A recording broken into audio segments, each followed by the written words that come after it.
My dear students, very good morning. कल हमने second paper में नया चैप्टर शुरू किया था, विकास जनित असमानताएं। आज उसी कड़ी को आगे बढ़ाते हुए हम विकास जनित असमानताओं के विभिन्न रूप कौन से हैं उन्हें समझेंगे, जानेंगे।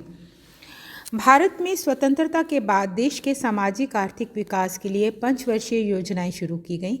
इन योजनाओं का उद्देश्य उद्योगों और कृषि का संतुलित विकास करके गरीबी की समस्या का समाधान करना और लोगों के जीवन स्तर में सुधार लाना था।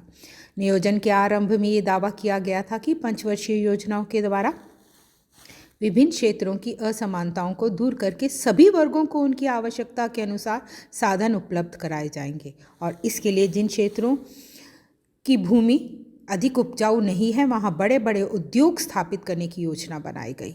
उपजाऊ भूमि वाले क्षेत्रों के लिए सिंचाई के साधन उपलब्ध कराने के लिए बड़े बड़े बांधों की सहायता से नहरों का जाल बिछाया गया। सभी क्षेत्रों को एक दूसरे से जोड़ने के लिए रेल लाइनों और सड़कों का निर्माण किया गया। भविष्य की आवश्यकताओं को ध्यान में रखते हुए बिजली के उत्पादन को विशेष महत्व दिया गया। तेल शोधक कारखानों और भारी मशीनों के निर्माण के साथ ही प्रविधिक विकास पर विशेष बल दिया गया। तकनीकी शिक्षा की व्यवस्था के लिए बड़े बड़े शैक्षणिक संस्थान स्थापित किए गए। ये नीति निर्धारित की गई कि एक अखंड राष्ट्र के रूप में प्रत्येक क्षेत्र के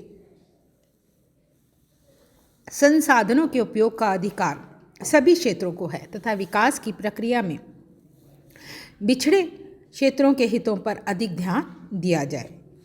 इसमें कोई संदेह नहीं है कि 5 वर्षीय योजनाओं के अंतर्गत विभिन्न विकास कार्यक्रमों से भारत में सामाजिक आर्थिक क्षेत्र में काफ़ी सफलता प्राप्त हुई है, लेकिन ये भी सच है कि विकास कार्यक्रमों के फलस्वरूप विभिन्न और समानता में कमी होने की जगह इनमें लगातार वृद्धि होती जा रही है। यदि हम दिल्ली और चंडीगढ़ जैसे केंद्र शासित क्षेत्रों को छोड़ दें तो पंजाब, हरियाणा, महाराष्ट्र और गुजरात के लोगों के जीवन स्तर में बहुत अधिक सुधार हुआ, जबकि उत्तर प्रदेश, मध्य प्रदेश, बिहार और राजस्थान में देश की जनसंख्या का जहां सबसे बड़ा हिस्सा है, उसके बावजूद भी ये बीमारू राज्य के नाम से पहचाने जाने लगे हैं।